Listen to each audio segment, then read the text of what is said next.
Hello guys, स्वागत है आप सबका आपके अपने यूट्यूब चैनल बॉलीवुड न्यूज़ में। हमारे भारत देश में ऐसी बहुत सी कहानियाँ और किस्से हैं जो लोगों के सामने नहीं आ पाते क्योंकि उन्हें कोई जरिया नहीं मिल पाता जिससे उनकी दर्दनाक कहानी दुनिया के सामने आ सके और उनके जीवन का सबक बन सके। एक ऐसी ही कहानी जो आज तक किसी ने नहीं सुनी वह बॉलीवुड के पर्दे पर नजर आने वाली है।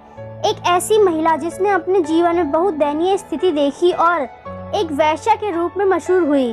उस चरित्र का नाम है गंगूबाई कठियावाड़ी, जिसके बारे में अपने वीडियो के जरिए आपको बताने वाले हैं। गुजरात के एक सम्मान परिवार की इकलौती बेटी गंगूबाई थी, जिन्हें आगे चलकर उनके जीवन की कठिन परिस्थितियों ने अपराधी डॉन एक वैश्या बिजनेस वुमेन बना दिया। ऐसा कहा जाता है कि गंगूबाई पहली ऐसी महिला थी जो 60 के दशक में डॉन की तरह रहती थी।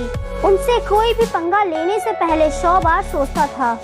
वे एक कोठा चलाती थी। गंगूबाई का जन्म गुजरात के काठियावाड़ नामक स्थान पर हुआ था।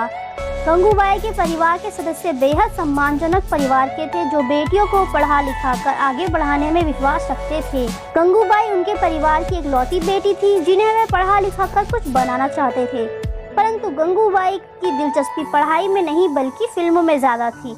गुजरात के उस परिवार में गंगूबाई का जन्म सन 1939 में हुआ था।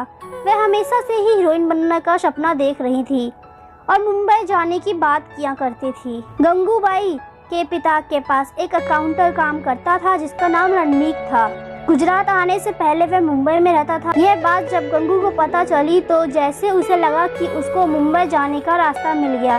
धीरे धीरे रणमीक के साथ उनकी दोस्ती हो गई और दोस्ती प्यार में बदल गई। मात्र 16 साल की उम्र में वह रणमीक के साथ घर से भाग गई और मंदिर में जाकर दोनों ने आपस में शादी कर ली। रणमीक और गंगूबाई दोनों गुजरात से मुंबई जा पहुंचे और वहां पर एक साथ रहने लगे। कुछ समय पश्चात रणमीक ने उसको यह कहकर एक औरत के साथ भेज दिया कि यह मेरी मौसी है, मैं हम दोनों के लिए एक अच्छा नया घर ढूंढने वाला हूँ, तब तक तुम मेरी मौसी के साथ उनके घर पर ही रहो।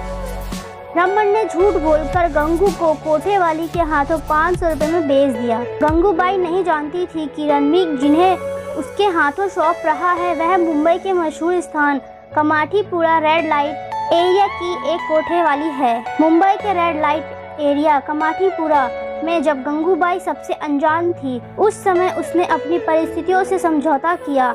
तब वहाँ पर एक वैशी दरिंदा जिसका नाम शौकत खान था, उसने गंगूबाई के साथ जबरदस्ती की और पूरी रात उसको इस कदर नोच खाया कि उसकी हालत बहुत ज्यादा खराब हुई। फिर शौकत खान गंगूबाई को बिना पैसे दिए ही चला गया। उस समय गंगूबाई की हालत इतनी ज्यादा बुरी हो गई थी कि उसे तुरंत अस्पताल में दाखिला करवाना पड़ा। जब वह पूरी तरह से ठीक हुई तब उसने उस आदमी के बारे में पूरी जानकारी निकालने के लिए खुद ही प्रयास किया। तब उसे पता चला कि शौकत खान नाम का वह व्यक्ति मशहूर डॉन करीम लाला के साथ काम करता है। गंगूबाई करीम लाला से मिलने उनके पास गई। वह अपने घर से निकले ही थे, वह उनकी गाड़ी के पास जाकर खड़ी हो गई और उनसे बोली, मुझे आपसे कुछ बात करनी है। करीम लाला ने गंगू को अपनी छत पर बिठाया और उसके लिए खाने पीने की चीजें भिजवाई। गंगू वहां पर कुछ समझ चुकी थी।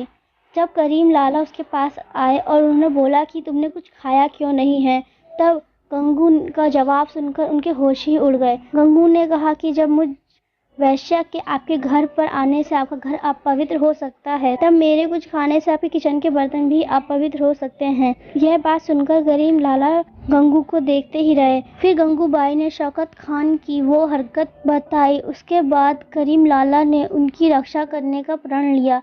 यह बात सुनकर गंगू ने अपने पर्स से एक धागा निकाला और करीम लाला के हाथ पे बांध दिया और कहा कि मुझे पहली बार किसी मर्द के साथ इतना सुरक्षित महसूस हो रहा है।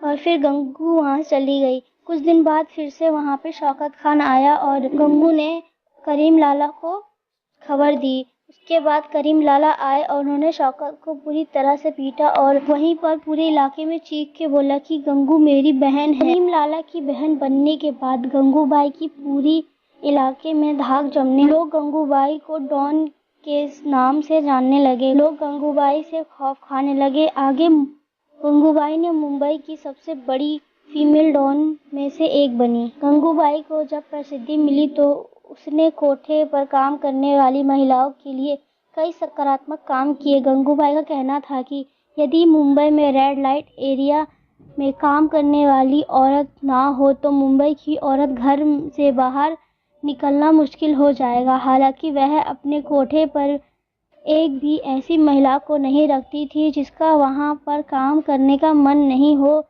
उन्होंने ऐसी कई लड़कियों को घर वापस भेजने में मदद की जिन्हें धोखे से वेश्यालयों में बेचा गया था। गंगूबाई ने धीरे धीरे कोठे पर काम करने वाली महिला के सुरक्षा और उनके साथ हो रहे अन्याय के खिलाफ आवाज उठाना शुरू कर। मुंबई के आज़ाद मैदान में महिला सशक्तिकरण और महिला अधिकारों के लिए आयोजित रैली में उनका भाषण काफी चर्चा में रहा था। गंगूबाई ने कमाटीपुरा में एक घरेलू चुनाव में हिस्सा लिया और जीत हासिल की। उन्होंने मुंबई के बहुत से अनाथ बच्चों के लिए भी बड़े बड़े काम किए। एस हुसैन जैदी की किताब माफिया क्वींस ऑफ मुंबई के अनुसार एक बार गंगूबाई ने अपने राजनीतिक परिचितों की मदद से तत्कालीन प्रधानमंत्री जवाहरलाल नेहरू से मिलने के लिए वक्त मांगा। इस मुलाकात में गंगूबाई के विचारों से नेहरू जी खास प्रभावित हुए। इस दौरान नेहरू ने गंगू से पूछा कि वह इस धंधे में क्यों है।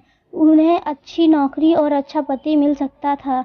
इस पर गंगू ने तुरंत नेहरू जी से कहा, अगर आप मुझे पत्नी के रूप में स्वीकार करते हैं तो मैं तुरंत यह काम छोड़ दूंगी। गंगूबाई की यह बात सुनकर नेहरू चौंक गए और अपनी असहमति जताई। इसके बाद गंगूबाई ने उनसे कहा कि प्रधानमंत्री जी नाराज मत होइए, मैं सिर्फ अपनी बात साबित करना चाहती थी।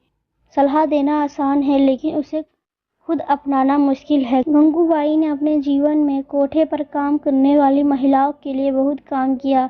यही कारण है कि जब गंगूबाई की मौत हुई तब इन महिलाओं ने अपने कमरों में गंगूबाई की तस्वीर लगाई और उनकी मूर्तियां भी बनाई गई। आज भी गंगू की फोटो कमाटीपुरा के कोठे की दीवार पर लगी मिलती है। सो फ्रेंड्स, वीडियो पसंद आए तो लाइक करें, मेरे चैनल को सब्सक्राइब करें ताकि मेरी वीडियो की नोटिफिकेशन आपके पास सबसे पहले पहुंचे। एंड कमेंट करना ना भूलें कि आपको वीडियो कैसी लगी।